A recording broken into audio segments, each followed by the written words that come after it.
Radhe Radhe students, स्वागत है आपका इस वीडियो में। पहले तो सॉरी, मैं एनर्जी के चक्कर में ये इंट्रो ही लास्ट में बनाता हूँ वीडियो ख़त्म होने के बाद। तो इस वीडियो में हमने ये कवितनाक में उन्नयन वाला टॉपिक एकदम अच्छे से क्लियर किया हुआ है। सच बता रही, इस वीडियो को लास्ट तक देखना, आपको बहुत खुशी होगी, बहुत मज़ा आएगा, क्योंकि बिना रटे हमने आपको टॉपिक को बताया इंटरेस्टिंग तरीके से। ठीक है, और क्या क्या हमने कवितनाक में उन्नयन भी बताया है, और जो सबसे ज़्यादा पेपर में आता है स्थिरांक, मोलर उन्नयन स्थिरांक, वो भी उसको गजब तरीके से ट्रिक के माध्यम से आपको बताया कि आपको उसको रटना ही नहीं पड़ेगा, बिल्कुल कुछ नहीं, कुछ भी नहीं। बस इस वीडियो को लास्ट तक देख लेना, पूरा टॉपिक सीधे दिल से दिमाग में सब फिट हो जाएगा जहां भी फिट होना है।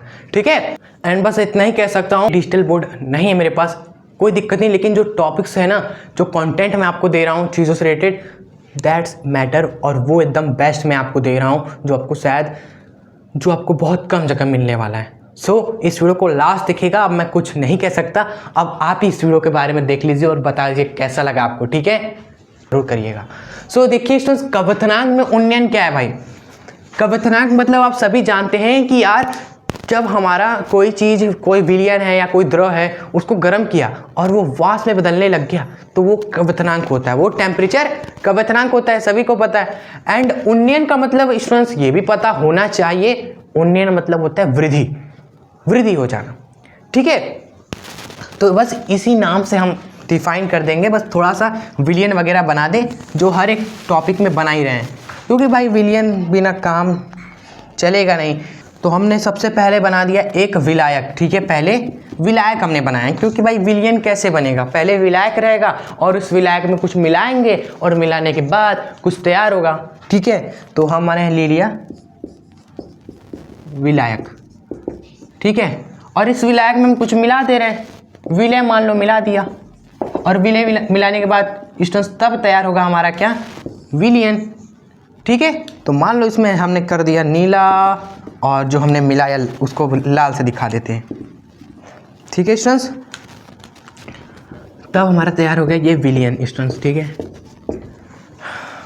स्टूडेंट्स इसमें हो क्या रहा है ना, कवितनाक में उन्नयन मतलब कवितनाक बढ़ जा रहा है। ठीक है, कवितनाक ऐसा करने पे बढ़ जा रहा है स्टूडेंट्स, और यही जो घटना होती है इसको कवितनाक में उन्नयन बोलते हैं। अब इसको पेपर में लिखेंगे कैसे भाई? चीज़ें तो साफ समझ में आ गई कि भाई अगर विलयन में अगर हमने विलय मिला दिया तो विलयन बन गया, और इस प्रोसेस में हमारा कवितनाक जो है बॉइलिंग पॉइंट वो बढ़ जा रहा है। अगर इसका कवितनाक हमने कह दिया T1 स्टूडेंट्स, मान लो इसका कवितनाक T1 है, इसका कवितनाक हमारा T2 है, तो भाई बढ़ गया। T2 क्या है, ज़्यादा है T1 से, तो इसको लिखना कैसे वो हम आपको ट्रिक बताते हैं। पहले तो बात ये विलायक, आप विलायक लिख दो पेपर में, या फिर इसको लिख दो शुद्ध विलायक, क्योंकि हमने शुद्ध का मतलब बताया है कि अगर कोई द्रव अगर अकेले पात्र में पड़ा है तो उसको शुद्ध बोलते हैं, तो उसका शुद्ध विलायक बोलो, उसका वाष्प शुद्ध वाष्प दाब बोलो, उसका कवितनाक शुद्ध विलायक का कवितनाक, ऐसे। ठीक है, क्योंकि वो अकेला है, 0% मिलावट। ठीक है, तो शुद्ध विलायक, और इस विलय को बोल दीजिएगा आप सभी, जो हमने राउल्ट के वाष्प दाब अवनमन के नियम में देखा था, अवाष्पशील ठोस पदार्थ। विलय क्या है हमारा? अवाष्पशील ठोस पदार्थ स्टूडेंट्स। ठीक है, बस ये ध्यान में रख के आप लिख दो स्टूडेंट्स। पेपर में कैसे लिखोगे देखो, जब हम किसी शुद्ध विलायक में अवाष्पशील ठोस पदार्थ को मिलाते हैं, विलय हमारा क्या है, अवाष्पशील ठोस पदार्थ है, इसको मिलाया तो होता क्या है स्टूडेंट्स, बढ़ जाता है। बढ़ क्या जाता है? कवितनाक, बॉइलिंग पॉइंट। इस तरह कॉपी बना के लिखो, कॉपी में खुद से बना के लिखो, ये सब छापने की जरूरत नहीं है। पहले तो अपने दिमाग से ये निकाल दीजिए कि बुक में जो लिखा है वही A to Z लिखना है, नहीं, बुक बस समझाने के लिए लिखा है, आप समझ के खुद से पेपर में लिखोगे स्टूडेंट्स, खुद से। अगर अभी से रटना चालू करोगे ना, तो आगे इतनी सारी चीज़ें हैं, रासायनिक अभिक्रियाएं, ये बनाना वो बनाना, कैसे क्या होता है, ये सब चीज़ में दिमाग कैसे लगाएंगे। तो यहाँ पर बिना रटे चीज़ों को समझिए, ताकि माइंड प्रेशर कम रहे। ठीक है, तो आप इस तरह से कॉपी बना लीजिए फिगर कि यार शुद्ध विलायक में हमने अवाष्पशील ठोस पदार्थ को घोलने से क्या हो गया, बॉइलिंग पॉइंट बढ़ गया, यानी कवितनाक में वृद्धि हो गई। और स्टूडेंट्स यही जो वृद्धि होती है यही कवितनाक में उन्नयन कहलाती है। बात खत्म, टॉपिक खत्म। अभी थोड़ा सा बचा हुआ है 50%, वैसे क्या है फॉर्मूला और फिर स्थिरांक समझना है, वो भी देख लेते हैं। चलो भाग मत जाना इधर उधर। तो स्टूडेंट्स जो वृद्धि हुई है T2 माइनस T1 इसको दिखाते हैं हम डेल्टा टीबी से, ठीक है। और स्टूडेंट्स ये डेल्टा टीबी जो होता है वो हमारा समानुपाती होता है मोललता के। ये सब लिख सकते हो आप सभी, कोई दिक्कत नहीं है। या डायरेक्ट फॉर्मूला भी लिख दो, कोई दिक्कत नहीं, आप डायरेक्ट फॉर्मूला ही पेपर में लिख दो। डायरेक्ट जो टीबी होता है यानी कवचनांक में जो वृद्धि होती है वह KB मल्टीप्लाई में M के बराबर होता है। ये डायरेक्ट फॉर्मूला आप लिख सकते हो पेपर में, कोई दिक्कत नहीं है, ठीक है। और जो स्मॉल m होता है ये क्या है स्टूडेंट्स, ये हमारा मोललता होता है, मोललता। एंड ये KB क्या है भाई, समानुपाती का चिन्ह हटाने पर जो नियतांक लग गया इसको बोलते हैं मोलल उन्नयन स्थिरांक स्टूडेंट्स, ठीक है। इसको अभी हम अच्छे से और समझेंगे भाई। KB अभी बचा हुआ है स्टूडेंट्स, मेन हीरो तो यही है भाई, मेन हीरो तो यही है, यही सबसे ज़्यादा आज आया है पेपर में। इसको परिभाषित कीजिए KB स्थिरांक को, तो अभी जाइएगा कहीं नहीं, अभी बहुत इंटरेस्टिंग तरीके से आपको ये KB का परिभाषा याद करवा देंगे भाई, खुद से बना के लिखोगे पेपर में इसका परिभाषा, मज़ा आ जाएगा। सो पहले तो ये बताओ आपको ये कवचनांक में उन्नयन समझ में आ गया ना, कि यार जब हमारा क्या हो, कोई शुद्ध विलायक हो उसमें अवाष्पित ठोस पदार्थ घोला तो कवचनांक में हो गई वृद्धि, और ये वृद्धि हमारी कवचनांक में उन्नयन कहलाती है। और यहीं पर राउल्ट का वाष्पदाब अवनमन का नियम क्या था, अपेक्षिक वाला, याद करो जरा सा, रिवाइज करो चीज़ों को। उसमें क्या था कि हमने किसी विलायक में क्या किया, अवाष्पित ठोस पदार्थ को मिलाया था, तो उसमें क्या हुआ था, टॉपिक का नाम क्या था, वाष्पदाब में आपेक्षिक अवनमन। अवनमन मतलब होता है कम होना, और क्या है वाष्पदाब, यानी वाष्पदाब कम हो गया, यही था ना। तो टॉपिक से हम इसका परिभाषा लिख देंगे अब कि यार मिलाने पर क्या हुआ, वाष्पदाब में कमी हो गई, विलयन की वाष्पदाब में अवनमन मतलब कमी हो गई, और यही आपेक्षिक कमी हमारी क्या कहलाती है, वाष्पदाब का आपेक्षिक अवनमन कहलाती है। देखो हमने कुछ रटा नहीं है, किस तरह से हम चीज़ों को सालों से बैठाए हुए हैं और वही तरीका आपको बता रहे हैं। अगर आपको ये पकड़ लिया आपने ये चीज़, तो इस तरह बहुत सारे टॉपिक को आप, केमिस्ट्री हो चाहे फिजिक्स हो, एनी सब्जेक्ट आप किसी चीज़ की तैयारी भी करो ना, तो अगर ये ट्रिक्स ये तरीका आपको काम देगा वो पूरा life time. So I hope आपको अब से याद हो गया होगा, समझ गए होगे। सो अब स्टूडेंट्स हम नेक्स्ट जो है ये स्थिरांक को भाई समझते हैं, उसको भी निपटाते हैं। चलो आप इतना लिख लीजिए पहले। तो आई होप आप लिख लिए होगे स्टूडेंट्स। अब हम थोड़ा सा चेंज करने वाले, थोड़ा सा चेंज, ठीक है। फिर बाद में आपको बताएंगे वो चेंज हमने क्यों किया, कैसे किया, फिर आप थोड़ा सा समझ पाओगे, अरे वाह ऐसा था क्या। जी हाँ, हमने क्या किया आप देखना, हमने ये इतना मिटार दिया और अब लिखेंगे यहाँ पर 1 kg विलायक, ठीक है। थोड़ा ऊपर जा रहे हो भाई, क्यों उड़ रहे हो, नीचे बैठो। विलयन में एक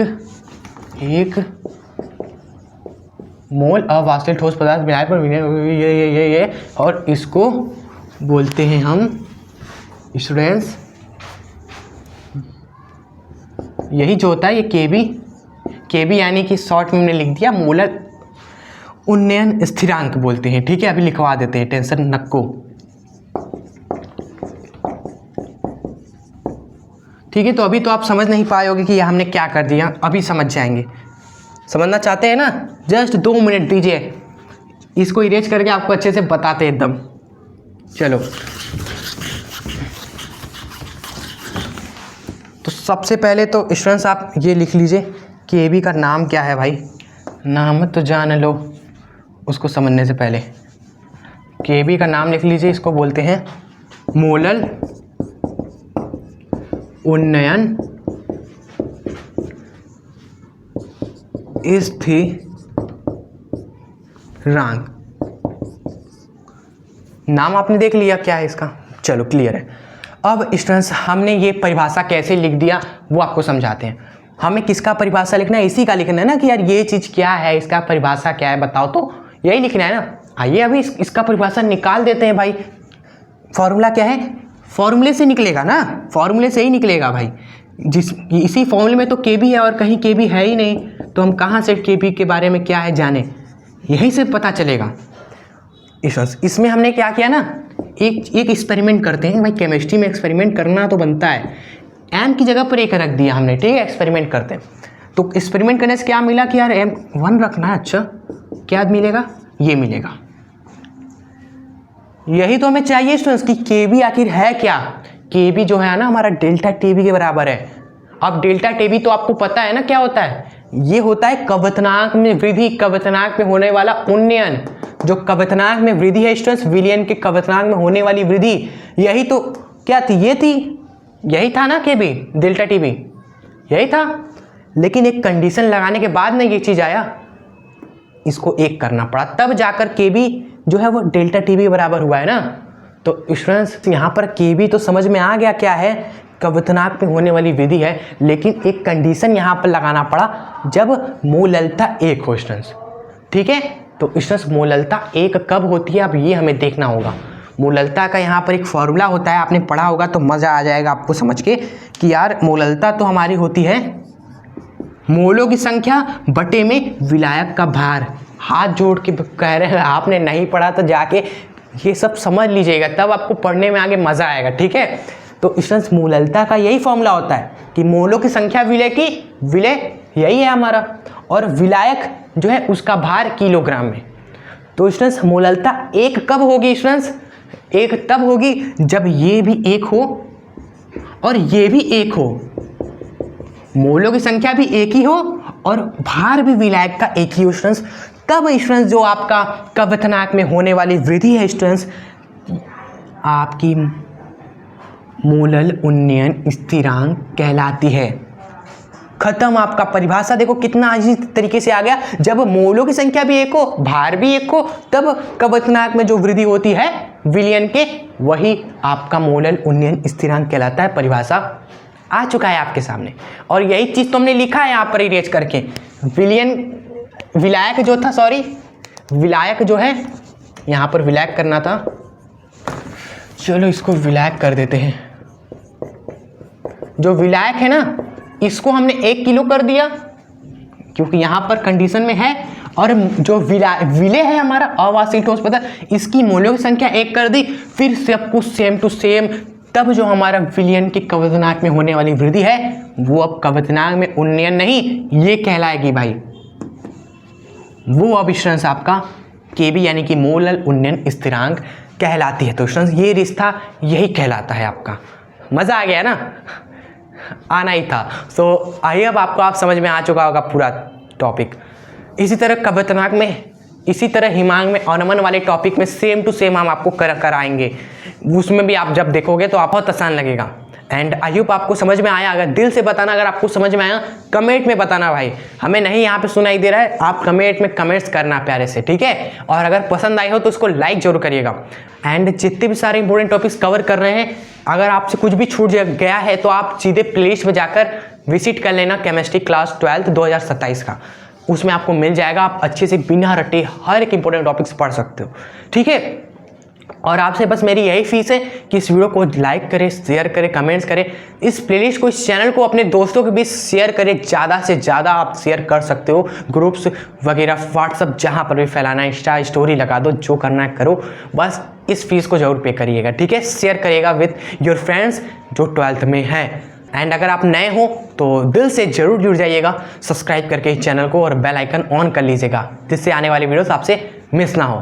तब तक के लिए जय हिंद, वंदे मातरम।